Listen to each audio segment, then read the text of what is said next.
বাবা মহর্ষি দেবেন্দ্রনাথ ঠাকুর প্রথম এখানে 20 বিঘে জায়গা কিনেছিলেন। এই 20 বিঘে জায়গার উপরে করেছিলেন এখানে থাকবার জন্য এবং ব্রাহ্ম উপাসনা করার জন্য, বাইরের অতিথিরা এসেও যাতে ব্রাহ্ম উপাসনা করতে পারেন এই উদ্দেশ্যে উনি বাড়িটা তৈরি করেছিলেন। বাড়িটা প্রথমে ছিল একতলা, পরে করলেন দোতলা, আর এই বাড়ির নাম রেখেছিলেন শান্তিনিকেতন।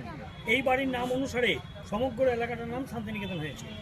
1901 সালে রবীন্দ্রনাথ ঠাকুর এই বাড়ির দোতলার ওপরে প্রথম বসবাস শুরু করেন। এই বাড়ির ওপর থেকে গীতাঞ্জলির বেশ কিছু গান কবিতা লিখেছিলেন, যেমন আমার মাথা নত করে দাও হে তোমার চরণ ধুলার তলে। শরৎ বলে একটা কবিতা লিখেছিলেন, এসেছে শরৎ হিমের পরশ, লেগেছে হাওয়ার পরে, সকালবেলায় ঘাসের আগায় শিশিরের রেখা ধরে। পরের লাইন, আমলকি বন কাঁপে যেন তার বুক করে দুরু দুরু, পেয়েছে খবর পাতা খসানোর সময় হয়েছে শুরু। রাস্তার দুপাশে সে আমলকি বন আজও আছে, কিছু গাছ মারা গেছে যার জায়গায় নতুন করে আমলকি গাছ লাগানো হয়েছে। প্রথমে এই বাড়িটি ছিল অতিথি নিবাস বা গেস্ট হাউস, তারপরে ছিল বিশ্বভারতীর অ্যাডমিনিস্ট্রেটিভ বিল্ডিং, সবশেষে এটা মহর্ষি দেবেন্দ্রনাথ এবং দ্বিজেন্দ্রনাথ ঠাকুরের মিউজিয়াম হয়েছিল। কিন্তু করোনার পর থেকে এই মিউজিয়ামটা বন্ধ আছে। আর সামনে একটা স্ট্যাচু আছে দেখুন বাড়ির সামনেই। এই স্ট্যাচুটা তৈরি করেছেন বিখ্যাত শিল্পী রাম কিঙ্কর বেজ 1940 সালে। এই স্ট্যাচুটার নাম হচ্ছে অনির্বাণ শিখা।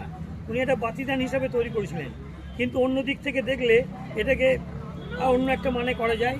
যেমন এখানে যখন সূর্যের আলো বা লাইটের আলো পড়ে এর একটা ছায়া পড়ে, সেই ছায়াটাকে যদি খুব ভালোভাবে লক্ষ্য করা যায় দেখা যাবে মা তার বাচ্চাকে কোলে নিয়ে দাঁড়িয়ে আছে।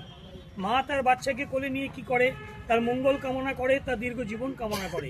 শিল্পী এটিকে বিশ্বজননী কল্পনা করে, কোলের বাচ্চাটিকে বিশ্বভারতী কল্পনা করে এই বিশ্বভারতীর অমরত্ব ঘোষণা করছে। সূর্য যখন পূর্ব দিকে ওঠে এবং পশ্চিমে অস্ত যায় তখন সূর্যের বিপরীত দিকে ছায়াটা লম্বা হয়ে পড়ে, ওই সময় দেখলে বোঝা যায়।